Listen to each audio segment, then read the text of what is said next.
વિદ્યાર્થી મિત્રો, અગાઉના લેક્ચરમાં આપણે અર્થશાસ્ત્ર વિષયમાં પહેલું પ્રકરણ પૂર્ણ કર્યું. તો હવે આજના આપણા આ લેક્ચરમાં આપણે જોઈશું અર્થશાસ્ત્ર વિષયમાં પ્રકરણ 2.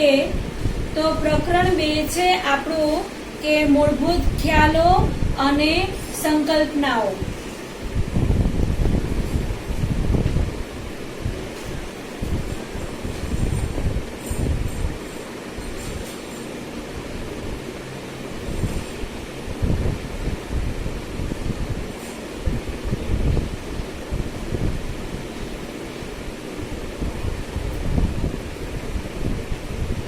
તો આપણે સૌ પ્રથમ જોઈએ કે તેની પ્રસ્તાવના.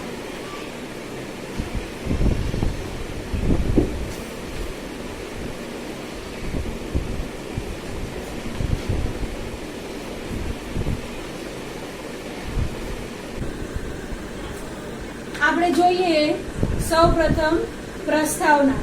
તો માનવીના જે આર્થિક જે વર્તનો છે તેનો અભ્યાસ આપણે અર્થશાસ્ત્રમાં થાય છે. અર્થશાસ્ત્રના અભ્યાસની આપણે શરૂઆતમાં કેટલાક પાયાના જે ખ્યાલો અને તેમની જે વિસ્તૃત અર્થ છે તે સમજી લેવા જરૂરી છે, કારણ કે આ ખ્યાલો વારંવાર ઉપયોગમાં આપણને આવે છે. શરૂઆતમાં જે તબક્કાઓ છે કે શરૂઆતના જે તબક્કાઓ આપણા શબ્દો, અર્થ, મૂળભૂત ખ્યાલોને આપણે સ્પષ્ટ સમજણ મેળવી લેવામાં આપણે અર્થશાસ્ત્રને હવે આપણે પછીના અભ્યાસમાં ખૂબ જ સરળ અને જે સમજી શકાય તેવા બનાવી દેવામાં આવ્યા છે. તો આપણે જોઈએ કે આ પ્રકરણમાં આપણે કઈ માહિતી વિશે આપણે જાણકાર થશું. તો પહેલું છે વસ્તુઓ, સેવાઓ અને સાધનો. ત્યારબાદ છે કિંમત અને મૂલ્યનો અર્થ તથા કિંમત અને મૂલ્યનો તફાવત. ત્યારબાદ છે સંપત્તિ અને કલ્યાણ. અને છેલ્લું જે આપણું વ્યાપાર ચક્ર છે તેની આપણે પ્રાથમિક સમજણ આપણે મેળવી લેશું. તો આપણે સૌ પ્રથમ જોઈએ કે મૂળભૂત ખ્યાલો અને તેની સંકલ્પનાઓ. તો એમાં આપણે જોઈએ કે મૂલ્ય. તો સૌ પ્રથમ જોઈએ આપણે મૂલ્યનો અર્થ.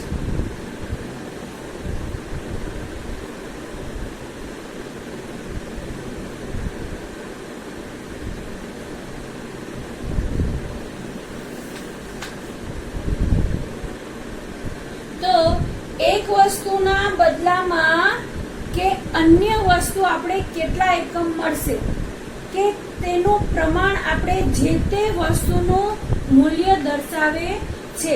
કે આપણે એક વસ્તુના બદલામાં બીજી વસ્તુ આપણને કેટલા પ્રમાણમાં મળશે કે જે પ્રમાણ આપણને મળે છે તેનું અહીં મૂલ્ય દર્શાવવામાં આવે છે. કે જે કિંમત કે જે વસ્તુનું આપણે આંક ગણવામાં આવે તેને મૂલ્ય કહેવાય છે. તો અર્થમાં આપણે જોઈ કે એક વસ્તુના બદલામાં કે એક વસ્તુના બદલામાં આપણે અન્ય કોઈ બીજી વસ્તુ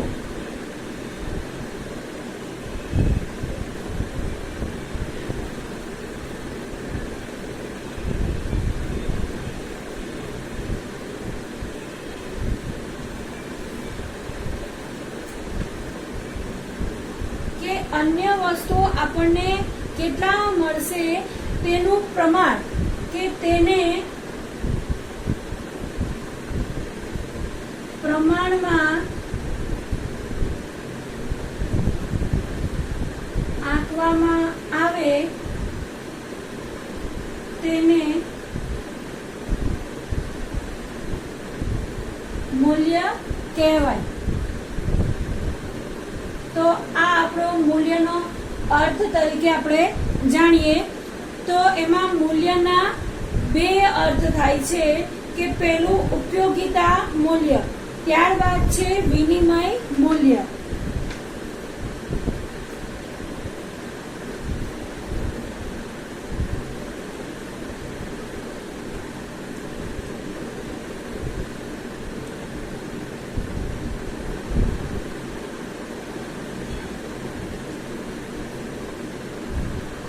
મૂલ્યના અર્થમાં આપણે મૂલ્યના જે અર્થ છે એના બે અર્થ થાય છે કે ઉપયોગિતા મૂલ્ય, કે કોઈ વસ્તુ માનવ જીવન માટે કેટલી ઉપયોગી છે તેનું પ્રમાણ જે તે વસ્તુની ઉપયોગિતાના મૂલ્ય દર્શાવે છે, કે તે વસ્તુ આપણા કેટલા ઉપયોગમાં આવે છે તો તે ઉપયોગિતાનું મૂલ્ય દર્શાવે છે. જેમ કે ખોરાક, ત્યારબાદ આપણે લઈએ પીવાનું પાણી, હવા, પ્રકાશ વગેરે ઉપયોગિતા જે છે તેનું મૂલ્ય વિશેષ છે, કે જે આપણે કેટલો વપરાશ લઈએ છીએ તેની ઉપયોગિતા આપણા માટે કેટલી છે તો તેમાં ઉપયોગિતાનું મૂલ્ય અહીં દર્શાવવામાં આવે છે. ત્યારબાદ છે વિનિમય મૂલ્ય, કે વિનિમયનો અર્થ એવો થાય છે કે વસ્તુની આપ-લે કરવી, તેને વિનિમય તરીકે ઓળખવામાં આવે છે. તો કોઈ વસ્તુ કે સેવા ના જે બદલામાં આપણે અન્ય વસ્તુ કેટલા એકમમાં મળે છે તે વસ્તુનું વિનિમય મૂલ્ય અહીં દર્શાવવામાં આવે છે. જેમ કે આપણે જોઈએ કે ચાંદીના બદલામાં આપણને કેટલું સોનું મળશે, કે ચાંદીનું મૂલ્ય અહીં વિનિમય મૂલ્ય દર્શાવે છે કે ચાંદીના બદલામાં આપણે સોનાની ખરીદી કરી છે, પણ ચાંદીના ભાવ પણ અલગ અને સોનાના ભાવ પણ અલગ, તો તેનું મૂલ્ય આંકીને ચાંદીનું જેટલું મૂલ્ય થાય છે તેના મૂલ્ય બરાબર સોનું કેટલું આવશે. તો અહીં આપણે મૂલ્યના બે અર્થ જોયા, કે ઉપયોગિતા મૂલ્ય અને વિનિમય મૂલ્ય. હવે આપણે જોઈએ કે આ ઉપયોગિતા મૂલ્ય અને જે વિનિમય મૂલ્ય છે તે બંને વચ્ચેનો સંબંધ કેવો છે. તો અહીં આપણને જોવા મળશે કે બંને વચ્ચેના સંબંધ.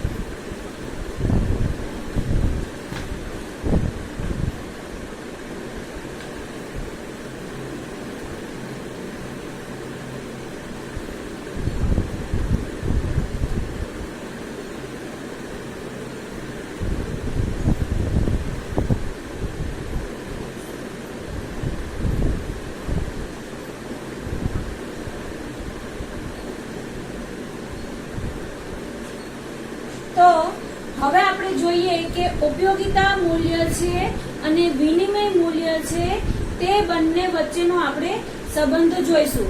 તો સંબંધમાં આપણે પહેલો સંબંધ જોઈએ કે ઉપયોગિતા જે મૂલ્ય હોય તેની જે વસ્તુઓનું જે વિનિમય મૂલ્ય હશે તો તેમ આપણે કહી શકાય નહીં, કે જે ઉપયોગિતા જે મૂલ્ય છે તે જ વસ્તુનું વિનિમય મૂલ્ય થઈ શકે નહીં. જેમ કે ખોરાક, પાણી, તો એનો વિનિમય ના થઈ શકે, કે ખોરાકના બદલામાં આપણે કે બીજું લઈ ના શકીએ, પાણી આપીને આપણે કે બીજું લઈ ના શકીએ, તો તેનું વિનિમય મૂલ્ય હશે તેમ આપણે કહી શકતા નથી. જે અછતવાળી જે વસ્તુઓ છે કે છતવાળી વસ્તુઓનું આપણે ઉપયોગિતાનું મૂલ્ય ખૂબ જ ઊંચું જોવા મળશે, કે જે આપણે પાણી, કે પાણીની હવે સમય જેમ જેમ જતી જશે તેમ પાણીની અછત આવતી જશે. આપણે પણ જાણીએ છીએ આ વસ્તુ મોટે ભાગે આપણે ગામડામાં જોવા મળે, કે તળાવ સુકાઈ જાય, કુવા ઊંડા જતા રહે, તો તે લોકોને બહારથી ટેન્ક મંગાવવા પડે, કે આપણા વિસ્તારમાં પાણી ના આવે અઠવાડિયાથી કે એવી રીતે, તો એને આપણે બહારથી મંગાવવું પડે, તો તેનું મૂલ્ય ઊંચું થઈ જશે. પણ વિનિમય મૂલ્ય છે તે ખૂબ જ નીચું રહે છે, જેમ કે હવા, પાણી, સૂર્યપ્રકાશ વગેરે. ત્યારબાદ આપણે જોઈએ કે અછતવાળી વસ્તુઓની ઉપયોગિતા ખૂબ ઓછી થાય તો વિનિમય મૂલ્ય ઊંચું થાય. જેમ કે હીરા, માણિક, સોનું, ચાંદી કે તેમનું મૂલ્ય ઓછું થશે તો તેનું મૂલ્ય વિનિમય વધી જશે. ત્યારબાદ છે સમય અને સ્થળ મુજબ વિનિમય મૂલ્ય બદલાય છે. જેમ જેમ સમય બદલાય કે સ્થળ બદલાય તો તેમના વચ્ચેનો જે વિનિમય થાય છે તેનું મૂલ્ય પણ અહીં બદલાય છે. તો આ હતા આપણા ઉપયોગિતા મૂલ્ય અને વિનિમય મૂલ્ય વચ્ચેનો સંબંધ. ત્યારબાદ આપણે લઈએ કિંમત. તો કિંમત કોને કહેવાય એની આપણે અહીં માહિતી લેશું. તો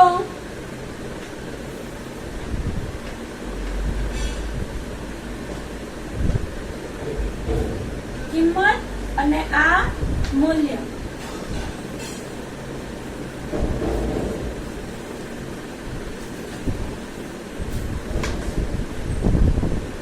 કિંમતનો અર્થ કે વસ્તુ કે સેવાના બદલામાં આપણે જે નાણાકીય એકમના પ્રમાણમાં આપણે વસ્તુ કે સેવા ને મેળવી છે કે નાણાકીય એકમ આપણે જે આપી છે, જે આપણે ચલણ કહીએ કે આપણા ઇન્ડિયાનું ચલણ છે રૂપિયો, તો આપણે જે ચૂકવીએ તેને કિંમત કહે છે.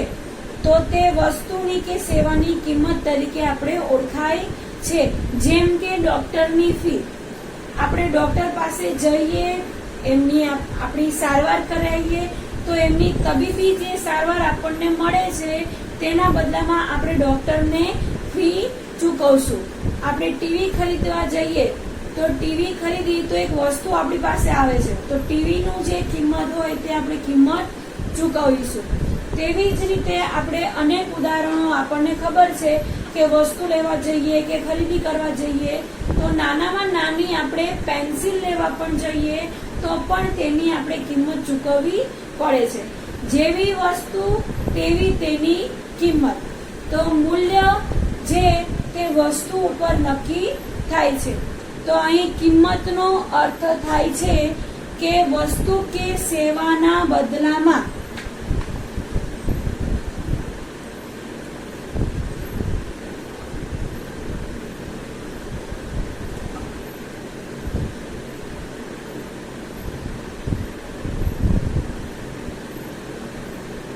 ચૂકવાતા જે આપણા નાણાકીય એકમ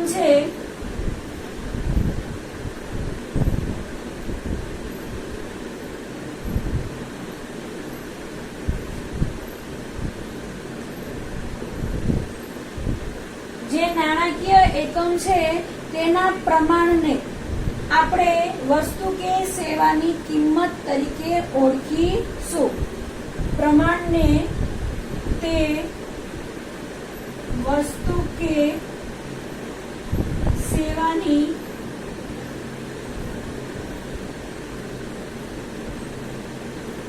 કિંમત કહેવાય. તો કિંમતનો અર્થ અહીંયા આપણે બધા જાણીએ છીએ. તો આ છે તેની વ્યાખ્યાયિત જે અર્થ કે જેને આપણે લેખિત તરીકે આપણે સમજી લીધું. ત્યારબાદ આપણે જોઈએ કે વસ્તુઓ અને સેવાઓ. તો વસ્તુઓ અને સેવાઓ, તો વસ્તુ કોને કહેવાય અને સેવા કોને કહેવાય?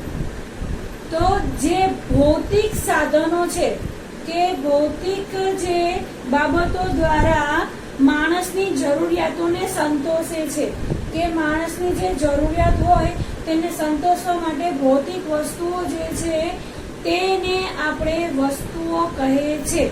જેમ કે હવા, પાણી, ખોરાક, મોબાઈલ, ટીવી, ફ્રીજ જે આપણી જરૂરિયાતોને સંતોષે છે. જેમ કે મોબાઈલ, આપણે કાંઈ પણ કામ હોય તો મોબાઈલ દ્વારા ફોન કરી શકીએ, કાંઈ પણ સર્ચ કરવું હોય તો મોબાઈલમાં સર્ચ કરી, જેથી આપણી જરૂરિયાતો સંતોષાય છે. ટીવી, તો આપણે મનોરંજન માટે ટીવીનો યુઝ કરી, કંઈક નવીન જાણકારી મેળવવા માટે ટીવીનો યુઝ કરી.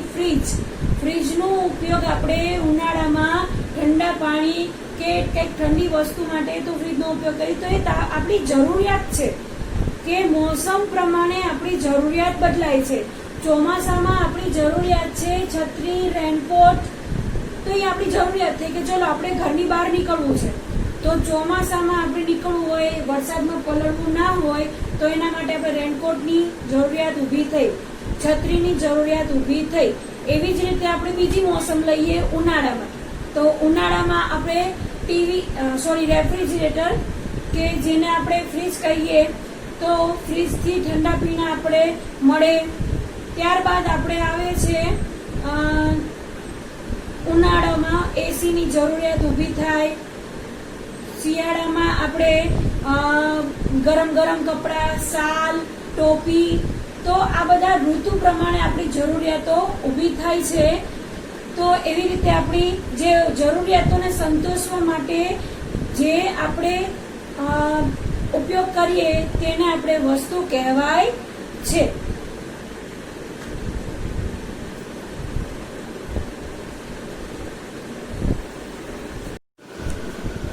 વસ્તુઓમાં આપણે એની 5 પ્રકારની વસ્તુઓનો વપરાશ છે. તો પહેલું છે આપણું ભૌતિક વસ્તુઓ અને અભૌતિક વસ્તુઓ કે સેવાઓ. બીજું છે આપણું જે સર્વ સુલભ વસ્તુઓ હોય અને આર્થિક વસ્તુઓ જેની આપણને અછત પડતી હોય. ત્યારબાદ ત્રીજું છે ટકાઉ વસ્તુ અને બિન ટકાઉ, એને આપણે કહીએ નાશવંત વસ્તુઓ. ખાનગી વસ્તુઓ, જાહેર વસ્તુઓ, વપરાશી વસ્તુઓ અને ઉત્પાદક વસ્તુઓ. તો આ 5 એના પ્રકારો હતા કે તેનું વર્ગીકરણ આ 5 રીતે કરવામાં આવે છે. તો એમાં પહેલું વર્ગીકરણ છે આપણું કે ભૌતિક વસ્તુઓ અને અભૌતિક વસ્તુઓ.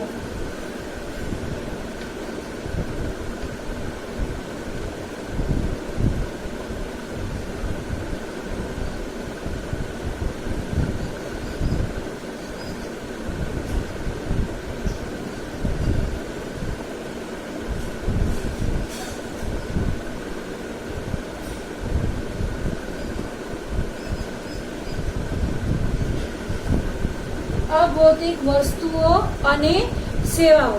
તો ભૌતિક વસ્તુઓ કોને કહેવાય કે જે વસ્તુઓ આપણે જોઈ શકતા હોય તેમજ તેને આપણે મેળવી શકતા હોઈએ, તો તેવી વસ્તુને આપણે ભૌતિક વસ્તુઓ કહેવાય છે. જેમ કે અનાજ, આપણો જે ખોરાક છે તે.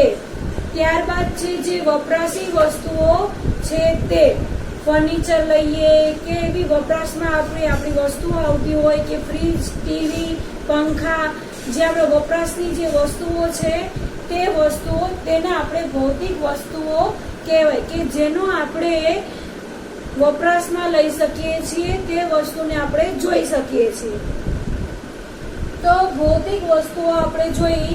ત્યારબાદ લઈએ આપણે અભૌતિક વસ્તુઓ કે જે વસ્તુઓ સેવાના સ્વરૂપે હોય છે, કે તે આપણે અભૌતિક વસ્તુઓ તરીકે ઓળખીએ. કે જેમ કે આપણે ડોક્ટર કે વકીલની સેવા, સંગીતકાર જે પોતે સંગીત દ્વારા સંગીત કરે છે, કે કોઈ સિંગર છે, શિક્ષકની જે સેવા કે જે શિક્ષક પોતે ભણાવે છે. તો આ બધી વસ્તુઓ રહી તે અભૌતિક વસ્તુઓ છે કે જેના બદલામાં તેમને તેમનું વળતર મળી રહે છે, પરંતુ તે દેખાતું નથી, કે જે સેવાના સ્વરૂપે આપણને જોવા મળે છે. તો આ વસ્તુને આપણે કહેવાય અભૌતિક વસ્તુઓ. ત્યારબાદ આપણે લઈએ કે સર્વ સુલભ વસ્તુઓ અને આર્થિક વસ્તુઓ, જે અછતવાળી વસ્તુઓ છે તે.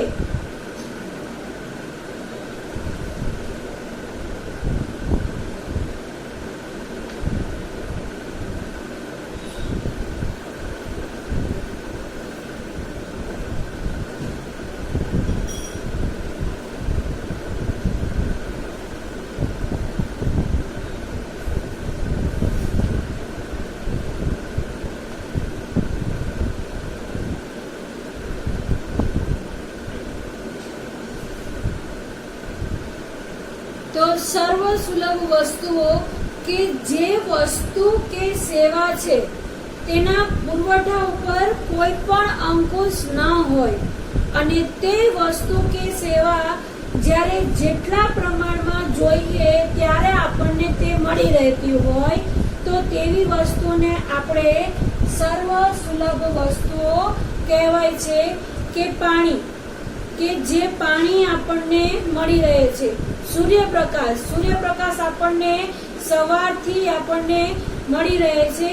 તો આવી બધી વસ્તુઓ છે તે સર્વ સુલભ વસ્તુઓ છે. આપણી જે આર્થિક વસ્તુઓ છે તે કે જેની આપણે વપરાશ કરવાથી અછત ઊભી થવાની શક્યતાઓ છે. કે જે વસ્તુઓ કે સેવાના પુરવઠામાં કોઈનો અંકુશ હોય અર્થાત તેની અછત હોય અને તે આપણે મેળવવા માટે ખરીદ વેચાણ થઈ શકે છે. આપણે સર્વ સુલભમાં આપણે ખરીદ વેચાણ સૂર્યપ્રકાશની ક્યાં આપણે ખરીદી કે વેચાણ કરી છે. જ્યારે આપણે અછતવાળી જે વસ્તુ છે આર્થિક વસ્તુ તેમાં ખરીદ વેચાણ કરવી પડે છે. તો આવી જે વસ્તુઓ કે સેવાઓ છે તેને આપણે આર્થિક વસ્તુઓ એટલે કે અછતવાળી વસ્તુઓ કહે છે. જેમ કે પેટ્રોલ, કેરોસીન, ખાંડ, અનાજ કે જે ડાક્ટરી જે સલાહ મળે છે તે બધી, તો જેની આપણે આર્થિક અછતવાળી વસ્તુઓ છે. ત્યારબાદ આપણે લઈએ કે ટકાઉ વસ્તુઓ અને નાશવંત વસ્તુઓ.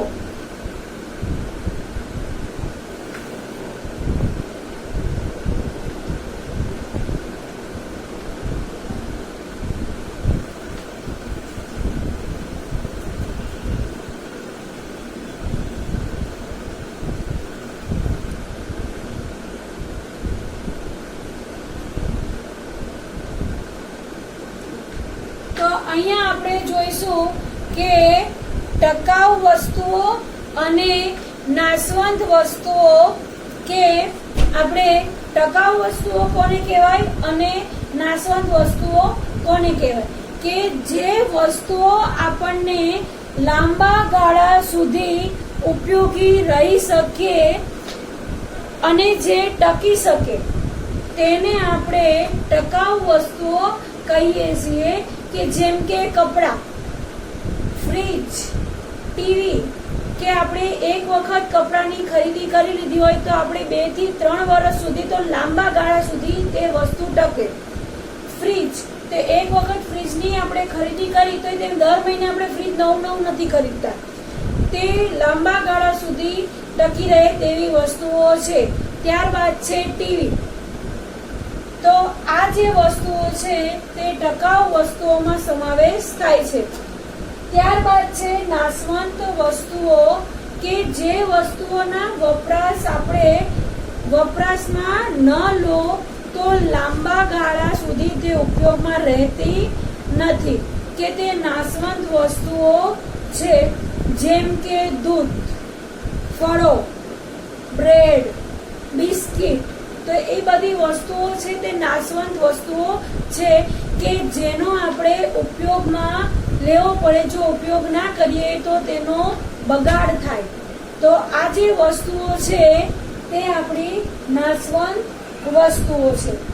જે વસ્તુનું વર્ગીકરણ છે તેમાં ચોથું વર્ગીકરણ છે કે ખાનગી વસ્તુઓ અને જાહેર વસ્તુઓ.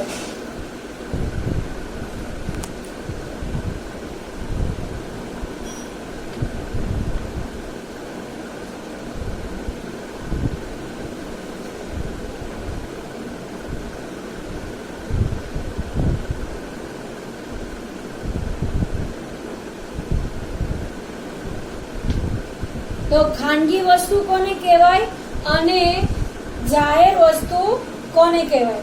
તો જે વસ્તુઓ આપણે ખાનગી માલિકીની હોય કે વ્યક્તિગત ધોરણે તે વસ્તુ વપરાતી હોય તો તે વપરાશનું ક્ષેત્ર મર્યાદિત હોય છે તેને આપણે ખાનગી વસ્તુઓ કહીએ છીએ. જેમ કે મકાન એ ખાનગી જે વસ્તુઓ છે કે તે માલિકી ધરાવે છે કે કોઈ પણ વ્યક્તિની માલિકી હોય તો તે જ તે વસ્તુ વાપરી શકે છે.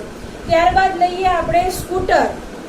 તો પોતાની જે ખાનગી વસ્તુઓ આપણે ખરીદતા હોય તેમાં આપણી પોતાનું સ્કૂટર આવી ગયું તો આપણું સ્કૂટર કોઈ લઈને હાલતું ના થઈ જાય. અને ત્યારબાદ છે મોબાઈલ. તો આ જે વસ્તુઓ જે ઉદાહરણ તરીકે આપું છું તે એવા અનેક એવા ઉદાહરણો છે કે જે આપણે ખાનગી વસ્તુમાં જોઈએ, પણ હાલ હું તમને ઉદાહરણમાં આપું છું કે મકાન, આપણે સ્કૂટર, મોબાઈલ, ટીવી, એ બધી વસ્તુઓ આપણી ખાનગી વસ્તુઓ છે. ત્યારબાદ આવે છે જાહેર વસ્તુઓ. કે જાહેર વસ્તુઓ કોને કહેવાય?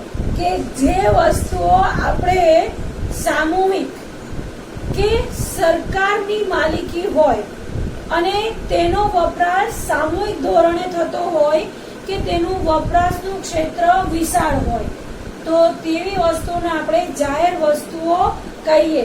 જેમ કે રેલવે જાહેર વસ્તુઓ છે કે જે સેવા આપણે જાહેર જનતાને મળે છે, કે જે સરકાર દ્વારા પ્રોવાઈડ થાય છે. તો રેલવેમાં મુસાફરી બધા કરી શકે. અને ખાનગીમાં આવ્યું પોતાની કાર, તો એમાં મુસાફરી જે કારનો માલિક હોય તે કરી શકે. જ્યારે રેલવેમાં બધા જાહેર જનતા મુસાફરી કરી શકે. તેવી રીતે છે બગીચાઓ. તો બગીચાઓ જાહેર કહેવાય, જાહેર વસ્તુઓ છે કે જેમાં બગીચામાં જાહેર જનતાઓનો લાભ લઈ શકે છે. તો આ હતા ઉદાહરણ આપણા ખાનગી વસ્તુઓ અને જાહેર વસ્તુઓના. ત્યારબાદ આપણો વસ્તુઓના વર્ગીકરણમાં છેલ્લું વર્ગીકરણ છે આપણું કે વપરાશી વસ્તુઓ અને ઉત્પાદક વસ્તુઓ.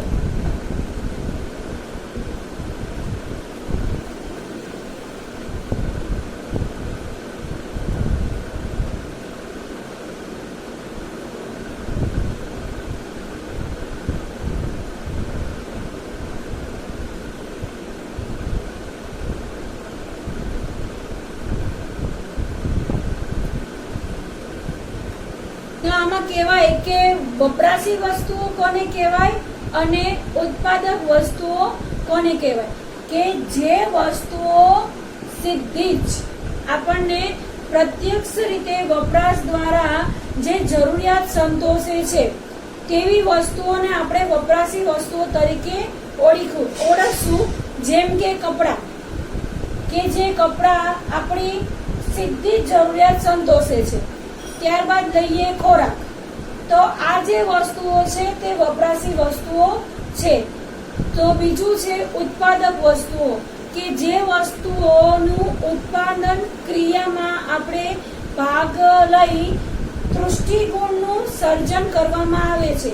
કે તૃષ્ટિગુણ એટલે આપણી જરૂરિયાતનું સંતોષ પામે, તો તેનું જરૂરિયાતોનું સંતોષ કરવામાં જે મદદરૂપ થાય છે તેવી વસ્તુઓને ઉત્પાદક વસ્તુઓ કહે છે.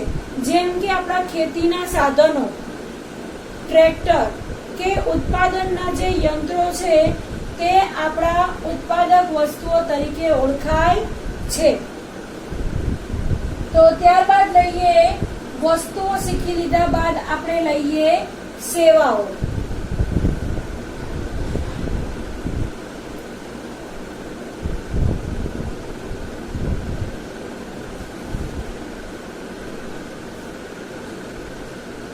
ભૌતિક બાબતો જે છે તે સેવાઓ છે.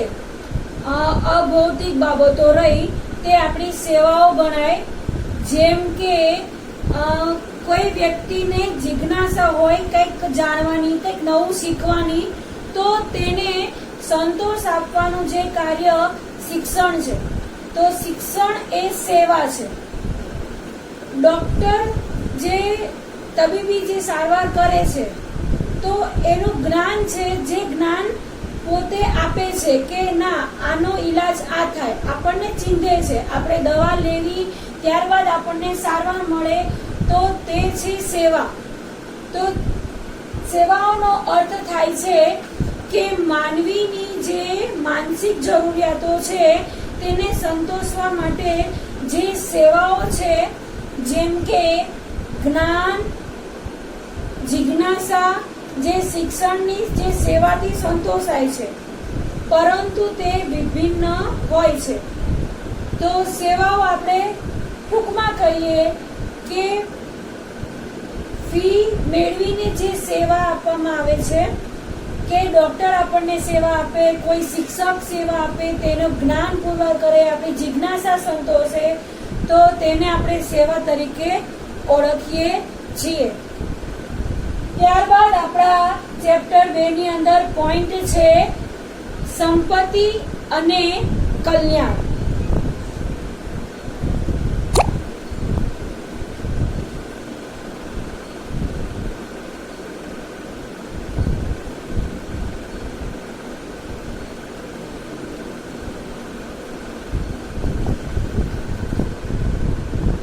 તો સંપત્તિ કોને કહેવાય? તો સંપત્તિ છે કે જે વસ્તુઓ આપણે ઉપયોગી થઈ શકતી હોય, અછતવાળી હોય, વિનિમય પાત્ર હોય, કે જેના પર વ્યક્તિગત માલિકી થઈ શકતી હોય, તો તેને આપણે સંપત્તિ કહે છે. આલ્ફ્રેડ માર્શલ દ્વારા જણાવવામાં આવ્યું છે કે કોઈ વસ્તુઓનો આપણે ઉપયોગમાં લઈ શકતા હોય કે તે વસ્તુઓની અછત ઊભી થતી હોય લાંબા ગાળે, તેની આપણે વિનિમય પણ થઈ શકતો હોય. ખરીદી વેચાણ, વિનિમય મીન્સ ખરીદી કરવી, વેચાણ કરવું, અને તેની ઉપર કોઈ વ્યક્તિગત માલિકી ધરાવતું હોય તો તેને આપણે સંપત્તિ કહી શકીએ છીએ. આપણે હાલ કોઈને પૂછીએ કે તમારી પાસે સંપત્તિ કેટલી, તો કોઈ એમ કહેશે કે મારી પાસે આટલા વીઘા જમીન છે, મારી પાસે આટલા બંગલા છે, તો આ એક જાતની તેમની સંપત્તિ થઈ. તો સંપત્તિના લક્ષણો હવે જોઈશું.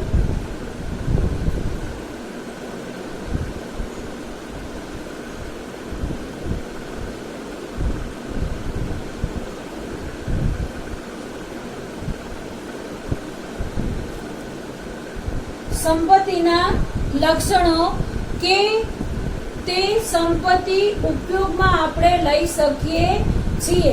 જેમ કે મકાન, તો મકાન આપણે ખરીદી લીધા બાદ આપણે મકાનમાં રહેતા હોઈએ, મકાનનો વપરાશ કરીએ, તો તે ઉપયોગમાં લઈ શકાય તેવી વસ્તુ છે. તેની અછત ઊભી થાય છે, જેમ કે જમીનની અમુક જમીન ખરીદી લેવાય, ત્યારબાદ બીજી જમીન લેવી હોય તો આપણે ખરીદી શકતા નથી, કેમ કે તેની અછત ઊભી થઈ. ત્યારબાદ તે ભૌતિક છે કે જેની આપણે ખરીદ વેચાણ કરી શકીએ, કે જેની માલિકી વ્યક્તિગત હોય છે અને તેનો વિનિમય પણ થઈ શકે છે. જેમ કે આપણે નાનું મકાન હોય ત્યારબાદ મોટું મકાન ખરીદવું હોય તો નાનું મકાન વેચી શકાય છે અને તેની જે રકમ મળે એમાં ઉમેરો કરીને આપણે મોટું મકાન ખરીદી પણ શકીએ છીએ. તો આ જે સંપત્તિ છે તેનો વિનિમય થઈ શકે છે. ત્યારબાદ તે ટકાઉ છે, લાંબા ગાળા સુધી તે ટકાઉ વસ્તુ છે. તો આ હતા આપણા સંપત્તિના લક્ષણો. ત્યારબાદ આપણે જોઈશું સંપત્તિના પ્રકારો.